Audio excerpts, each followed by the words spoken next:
आज आहे संडे आणि संडे म्हणलं की सुट्टीचा दिवस.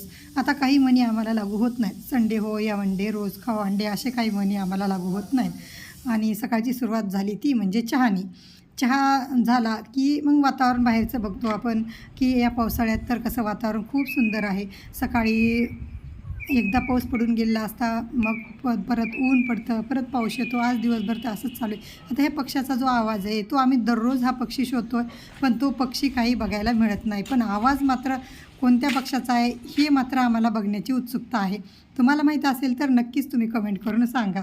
आता आज आहे रविवार, त्यामुळंच रविवारची ही जी इडली आहे ती इडली म्हटलं की नाश्ता आणि जेवण हे दोन्ही प्रकार केल्यासारखंच असतं.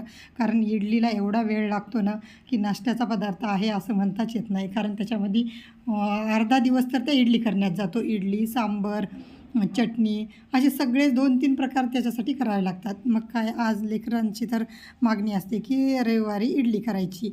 मग रात्री जे तांदूळ काढून ठेवले होते ते छान फर्मेट झाले होते. कारण थंडी आणि पाऊस असला की मग जरा त्या वातावरणात जी उष्णता नसते त्यामुळं तांदूळ फर्मेंट होत नाहीत. पण आता हे जे तांदूळ आहेत ते व्यवस्थित फर्मेंट झाले होते.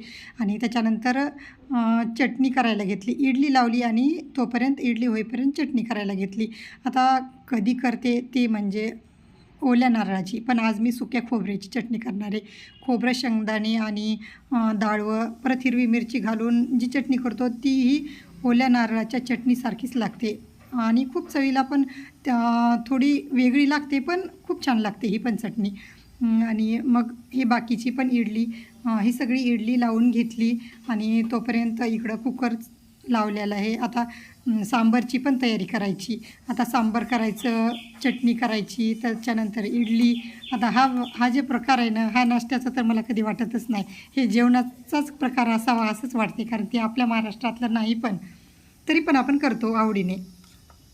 तर हे बघा, आता इडली लावली, त्याच्यानंतर इकडं सगळी चटणीची तयारी चालू आहे.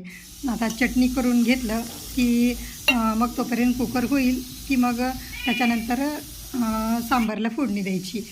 आता हे इडली लावली आणि त्याच्यानंतर ही चटणी पूर्ण तयार आहे. बघा, अशा प्रकारे मस्त झाली चटणी. कारण या चटणीचा ना जो दही टाकून जो थिकनेसपणा असतो तो पण असा घट्ट आणि असा चांगला, म्हणजे असं चवीला पण छान असतो. तर याच्यानंतर फोडणी दिलं आहे ते म्हणजे सांबारला. आता हे सांबार पण तयार झालेलं आहे. आणि बघा, आता एका स्वयंपाकाचा वेळ लागेल असा आमचा हा आज नाश्त्याचा पदार्थ आहे. आणि इडली झाली, सांबार झालं आणि चटणी झाली. चटणीला पण वरून तडका वगैरे देऊन ते पण झालं. आणि इडली या ठिकाणी बघा खूप लुसलुशीत झाली, कारण पीठ व्यवस्थित फर्मेंट झालं होतं. आता या प्रकाराला नाश्ता म्हणाल का जेवण म्हणाल, तसं तर नाश्त्याचाच प्रकार आहे, पण खूप वेळ खाऊ आहे. त्याच्यामुळं तुम्ही काय म्हणतात हे कमेंट करून नक्की सांगा. चला, चॅनलला सबस्क्राईब केलं नसेल तर सबस्क्राईब करा.